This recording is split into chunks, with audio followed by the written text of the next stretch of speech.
ఇచ్చిన రెండో సినిమా. మొదటి సినిమా చిరంజీవ.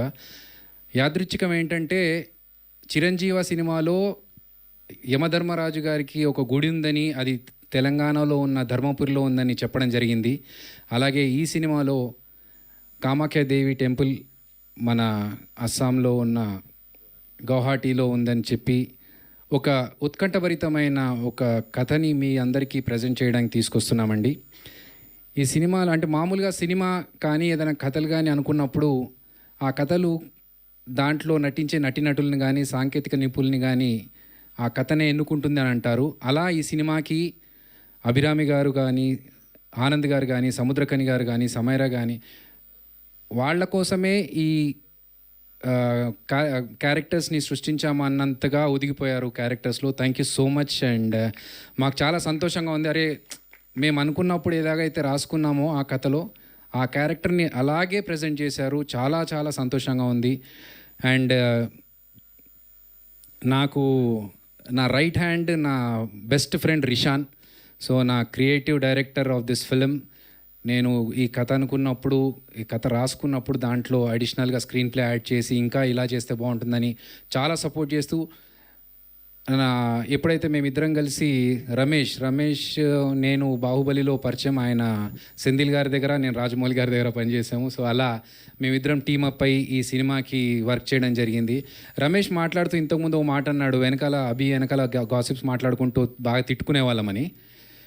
నాకు అది తెలుసు, అది తిట్టుకుంటారని. వాళ్ళు తిట్టుకుంటారని తెలిసి కూడా నేను చేయించుకున్నాను వర్క్. ఎందుకంటే నాకు కావాల్సింది పని కావడం ముఖ్యం అక్కడ. అండ్ ఏదున్నా వాళ్ళు ఏమేమనుకుంటున్నారో నాకు తెలిసినా కూడా నేను ఆ వర్క్ జరగాలి కాబట్టి నేను కావాలని కొన్ని కండిషన్స్ పెట్టేవాడిని, అవి అవ్వాలని చెప్పేసి. సో అనుకున్న టైంలో, అనుకున్న బడ్జెట్లో ఈ సినిమాని పూర్తి చేయడానికి మాకు మా టీం అందరూ సహకరించారు.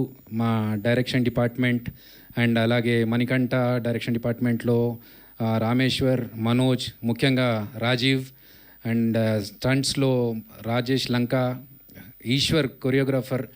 అండ్ మాకు చాలా ప్లస్ అయ్యింది ఎక్కడ అంటే రమేష్ డిఓపి ఎంత మంచి బ్యూటిఫుల్ ఫ్రేమ్స్ ఇచ్చారో, అలాగే మా తిరుమల తిరుపతి ప్రొడక్షన్ డిజైనర్, ఆయన కూడా సెట్స్ అంతా బాగా డిజైన్ చేసి ఇచ్చారు మాకు. మా ఫనీ సీజీలో ఇప్పటికీ ఆయన జావగొడుతుంటాను నేను, నాకు ఇంకా కొంచెం అడిషనల్గా ఇది యాడ్ చేసి అది యాడ్ చేసి ఇవని. సో ఫనీ కావచ్చు, మిక్సింగ్ చేస్తున్న కృష్ణంరాజు గారు కావచ్చు, సౌండ్ ఎఫెక్ట్స్ ఇస్తున్న పురుషోత్తం రాజు గారు, డబ్బింగ్ చెప్పిస్తున్న శివ గారు, ఎడిటర్ మా Varaprasad and is associate Sairam. So అందరూ టీమ్ మెంబర్స్, ఇక్కడ ఉన్న నటీనటులు అందరూ కలిసి సపోర్ట్ చేస్తేనే నేను ఈ ప్రాజెక్ట్ని కంప్లీట్ చేయగలిగాను, మీ అందరి ముందుకు తీసుకురాగలుగుతున్నాను. మీ అందరికీ టీజర్ని చూస్తే ఒక ఇంట్రెస్ట్ క్రియేట్ చేసిందని అయితే నేను అనుకుంటున్నాను. అందరికీ టీజర్ ఒక ఇంట్రెస్ట్ క్రియేట్ చేసిందా అండి? ఏదన్నా ఓకేనా?